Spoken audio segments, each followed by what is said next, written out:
नमस्कार दोस्तों, मैं आरपी और आज हम लोग बात करने वाले हैं एक ऐसे टॉपिक के बारे में जिससे सब लोग जान तो हैं, पहचान तो है, लेकिन अनजान भी हैं। और वो ऐसी गलतियां कर जाते हैं जो बाद में चल कर के बहुत से लोगों को पछतावा होता है। तो ऐसे कौन सी गलतियां हैं, क्या है ऐसी चीज़ें जो पछताते हैं लोग, और समय के साथ अगर परिवर्तन नहीं करते हैं तो उसमें बहुत उनको नुकसान झेलना पड़ता है। हम बात कर रहे हैं फाइनेंशियल मिस्टेक के बारे में जो हर घर में लगभग हो रहा है। 80% घरों में हो रहा है, 20% तो लोगों जागरूक हैं, लेकिन 80% घरों में ऐसा हो रहा है। मिडिल क्लास, ये टॉपिक इमोशनल भी है और एक फाइनेंस भी है, इसलिए क्योंकि इसमें बहुत से लोग इन्वॉल्व हैं, पूरी दुनिया के लोग इन्वॉल्व हैं। और ख़ास तौर से हमारे इंडिया के लोग तो बिल्कुल भी इन्वॉल्व होना पसंद नहीं करते फाइनेंशियल गोल के बारे में।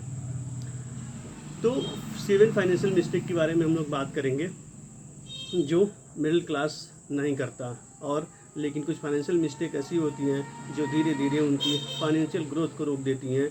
और सबसे बड़ी बात, इन गलतियों का एहसास लोगों को बहुत देर के बाद होता है, मतलब जब कुछ समय बीत जाता है तब उनको एहसास होता है। इन नंबर 1 मिस्टेक, इनकम बढ़ने के साथ खर्चा बढ़ना तय है। मतलब अगर आपकी सैलरी बढ़ रही है तो आपका खर्चा बढ़ जाता है, जो सबसे पहला मिस्टेक है। ये बहुत बड़ी मिस्टेक है। अगर सैलरी 50,000 है, 70,000 सैलरी हो गई, 20,000 का इंक्रीमेंट हुआ, उसके बाद से लोग कुछ न कुछ नया प्लान कर लेते हैं। जितना इन्वेस्ट करते हैं, अगर 1,000, 2,000, 5,000 अगर इन्वेस्ट कर रहे हैं तो सिर्फ उतना ही इन्वेस्टमेंट करते हैं। ये नहीं कि सैलरी के साथ बढ़ाने के साथ इन्वेस्टमेंट को और बढ़ाएं। अगर सैलरी बढ़ती है तो वो खर्चे बढ़ा देते हैं, कुछ नई कार ले लेंगे या नई जो है कि कपड़े खरीद लेंगे, बाइक ले लेंगे, फ़ोन ले लेंगे, कुछ भी ले लेंगे, लेकिन वो खर्चे अपने बढ़ा देते हैं, जो पहली मिस्टेक होती है।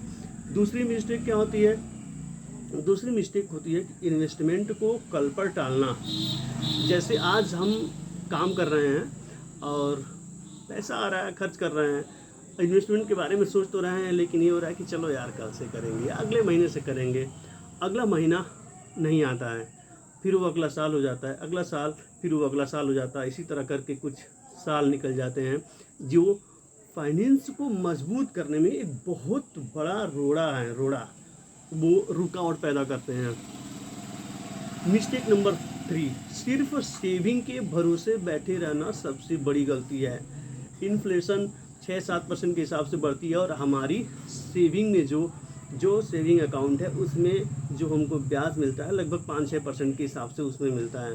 तो उसका पैसा तो समय के साथ वो घट रहा है, ना कि बढ़ रहा है। मतलब उसकी वैल्यू भी डाउन हो रही है उस पैसे की। तो वो बहुत ही बेकार आइडिया है, या इन्वेस्टमेंट ना करना, सिर्फ सेविंग में पैसा रखना। ये सबसे ज़रूरी चीज़ है, जागरूक होना। इसलिए मिस्टेक नंबर 4 क्या है? क्रेडिट कार्ड का लोग ईएमआई का गलत इस्तेमाल करते हैं।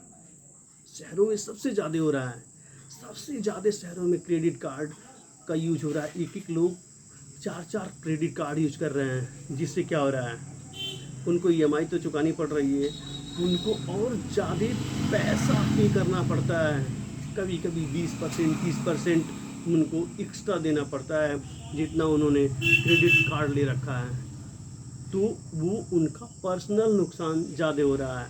बहुत से लोग इस कैलकुलेशन को समझ नहीं पाते हैं और 4-5 क्रेडिट कार्ड को कलेक्ट करके जेब में रखते हैं और कुछ भी खरीद लेते हैं, लेकिन ऐसा नहीं होना चाहिए।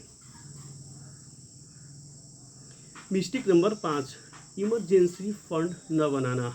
बहुत से लोग 90% लोग तो इमरजेंसी फंड के बारे में सोचते भी नहीं है कि अगर अचानक हमारे यहाँ कुछ हो गया, आपके यहाँ कुछ हो गया, तो क्या होगा, कैसे होगा, उस चीज़ को कैसे मैनेज करेंगे।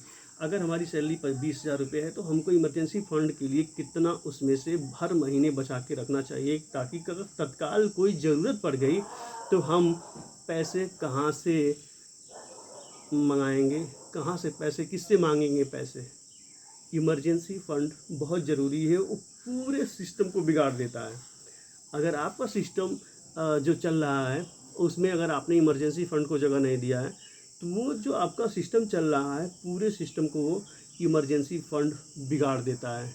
ये पांचवी और बड़ी मिस्टेक लोग करते हैं, 90% लोग करते ही करते हैं। ऐसा नहीं है कि सब लोग जो है कि जागरूक है, 90% लोग करते ही करते हैं। मिस्टेक नंबर 6, फाइनेंशियल एजुकेशन को इग्नोर करना। आज की डेट में लोग कहाँ भाग रहे हैं सिर्फ, अरे पढ़ाई करो नौकरी करो, ऐसा कहाँ लिखा है कि सिर्फ पढ़ के नौकरी करना है? क्यों नौकरी करना है? फाइनेंशियल एजुकेशन माँ बाप भी नहीं दे रहे हैं और स्कूल कॉलेज में तो सिखाई नहीं जाती है। तो फाइनेंशियल एजुकेशन बहुत ही इम्पोर्टेंट है। हम अपने पैसे को कैसे मैनेज करें, अपने पैसे को कैसे बढ़ाएं और अपने पैसे को कैसे 20-30% के हिसाब से बढ़ाएं, कहाँ लगाएं, कौन सा असेट्स बनाएं जिससे पैसा आए। बहुत सी सारी चीज़ें हैं जो हमको नहीं पढ़ाई जाती हैं। फाइनेंशियल एजुकेशन के बारे में हमको नॉलेज नहीं है, ये शुरू से सिखाया नहीं जाता है। पैसा बहुत मेहनत से आता है। भाई मेहनत कैसे आता है पैसा? मेहनत से क्या आता है पैसा? तुम्हारे पास 1 करोड़ है तो 1 करोड़ से पैसे आने शुरू हो जाएंगे, फिर उसमें मेहनत